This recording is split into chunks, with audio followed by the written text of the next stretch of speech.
A cache is a container usually having a visitor's log and various items of interest to the diver who hides the container, such as trackable tags, collectible coins, lapel pins, stones, or other treasures. There are two basic types of dive caches, wet and dry, and you should consider which is most appropriate for your diving situation. Dry cache containers must be waterproof when the plan is to keep the contents dry. In this type of cache, the diver will usually bring the container to the surface to sign the log. It's best to hide this type of dive cache in very shallow water, and it's perfect for snorkeling dive cachers. Since dry caches will tend to float, they should be secured to the bottom so they don't drift away. You can assume that wet containers will always be filled with water, and the logbook or slate will be signed while submerged. This container should also be secured or weighted in some manner, and if you include a log, it should be waterproof, such as a dive slate or waterproof paper.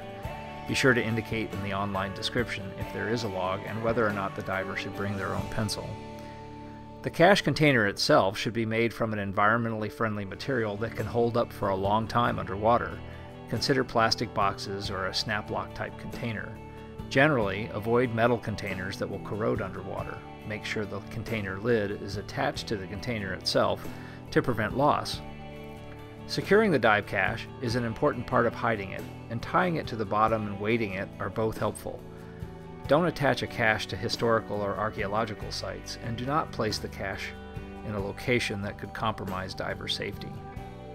Use an environmentally friendly weight, such as a rock or a concrete block, or even a sealed dive weight, and carefully tie the container to the bottom to make sure the cache stays put, but don't tie it to the bottom substrate when doing so might cause environmental damage. Always identify your container as a dive cache or a geocache. Doing so can help avoid having the cache mistakenly removed. Creating and hiding a cache is part of the fun of dive caching. For more suggestions and information, log on to divecaching.org.